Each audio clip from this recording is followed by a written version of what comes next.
Hello guys, ഈ time explore പേജാണ്. UAE ഈ കൊറിയറും സാധനങ്ങളും അതേപോലെ തന്നെ പല വസ്തുക്കളും ഓരോ സ്ഥലത്തു നിന്ന് എങ്ങനെ കൊണ്ടുവരുന്നതെന്നൊക്കെ ഓരോരുത്തർക്ക് ചെറിയൊരു സംശയം ഉണ്ടാവും. അത് കൊണ്ടുവരുന്ന സംഭവം നിങ്ങൾ കണ്ടില്ല, കാണിച്ചുതരാം. ഷാർജ പോർട്ട് സൈഡാണ്. അവിടെ ഓരോ സ്ഥലത്ത് നിന്ന് കൊണ്ടുവന്നേക്കുന്ന സാധനങ്ങൾ ഇത്രയും വലിയൊരു ബോട്ടിൽ ഈ സാധനങ്ങളെല്ലാം കൂടെ അവർ കയറ്റിയിട്ട് ഈ ഇരിക്കുന്ന ഫുൾ AC ആണ്.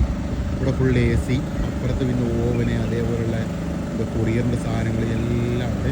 ഇവിടെ പിന്നെ കണ്ടെയ്നർ വന്നിട്ട് ഇത് കണ്ടെയ്നറിൽ പിന്നെ കയറ്റിക്കൊണ്ട് പോയിട്ട് ഓരോ കടകളിൽ ഇങ്ങനെ ഡിസ്ട്രിബ്യൂഷൻ ചെയ്യുന്നു.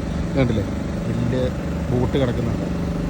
ഇതൊക്കെ ചില സമയത്തൊക്കെ ഫുള്ള് സാധനങ്ങളുണ്ട്. അത് ആ ബോട്ട് കണ്ട, ആ ബോട്ടിലാണെങ്കിൽ ഫുള്ള് സാധനങ്ങളാണ് അവർ ഫുള്ള് കവർ ചെയ്ത് വെച്ചേക്കുന്നത്. വലിയൊരു ബോട്ട്, അത് അവിടെ വേറെ 2 എണ്ണം വലുത് കിടപ്പുണ്ട്. കണ്ടില്ലേ, അതെല്ലാം ഓരോരോ സാധനങ്ങളും കൊണ്ട് ഓരോ സ്ഥലത്തു നിന്ന് ഇവർ ചൈനയിൽ നിന്നും ഒക്കെ സാധനങ്ങൾ കൊണ്ടുവരുന്നതാണ്. ഏത് സ്ഥലത്തു നിന്നാണൊക്കെ അറിയണമെങ്കിൽ ഇവരോട് ചോദിച്ചു കഴിഞ്ഞാൽ കറക്റ്റ് അറിയുമല്ലോ. ഉണ്ടല്ലോ,